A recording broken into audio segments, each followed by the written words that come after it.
আজ থেকেই প্রচার যুদ্ধে দিলীপ ঘোষ। আজ থেকেই খড়গপুরে জোর প্রচারে বিজেপি প্রার্থী।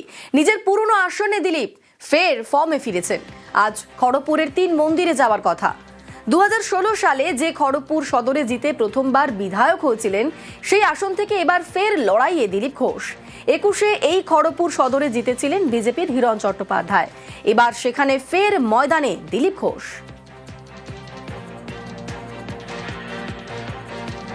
নির্বাচন প্রচার তো একটা ফর্মালিটি। আমি সারা বছরই খড়গপুরে বিশেষ করে ঘুরে ঘুরে পাড়ায় পাড়ায় চা চক্র করি, দেখা করি, লোকের সঙ্গে যোগাযোগ রাখি। সামাজিক অনুষ্ঠান, পূজা পাঠে যাই। ওখানে শত শত মন্দির, বিভিন্ন ভাষাভাষীর মন্দির, সারা বছর কিছু কিছু অনুষ্ঠান থাকে মন্দিরে। এর মাধ্যমে সবসময় সবার সঙ্গে জীবন্ত সম্পর্ক থাকেই।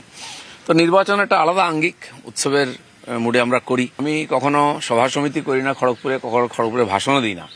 যা করি ফেস টু ফেস লোকের সঙ্গে কথা বলি, সেভাবেই করব। লোকের সঙ্গে পাড়ায় যাব, দেখা করব, কথা বলবো, সবার সঙ্গে কথা শুনবো। এইভাবেই প্রচার হবে। এক আধটা বড় সভাও হবে, হয়তো প্রধানমন্ত্রী আসতে পারেন বা স্বরাষ্ট্রমন্ত্রীও আসতে পারেন। খড়গপুরে প্রত্যেকবার মাননীয় প্রধানমন্ত্রী আসেন, তো সেটা তো কেন্দ্র ঠিক করবে, রাজ্য ঠিক করবে। আমরা ওখানে স্থানীয়ভাবে সাধারণ লোকের সঙ্গে দেখা সাক্ষাৎ করব।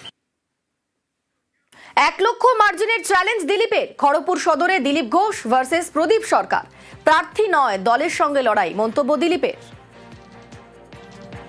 বহিরাগত নয়, তো ওখানকারই চেয়ারম্যান ছিল পুরনো। একবার ওনার স্কোর হচ্ছে 1+1। একবার হেরেছেন, একবার জিতেছেন। আমি দুবার লড়ে দুবার জিতেছি ওখানে। তো যাই হোক, গত ইলেকশনে তিনি হেরেছিলেন। বিজেপি ওখানে সবসময়ই জেতে। আমাদের তো অন্য পার্টির সঙ্গে বা ক্যান্ডিডেটের সঙ্গে কম্পিটিশন নেই।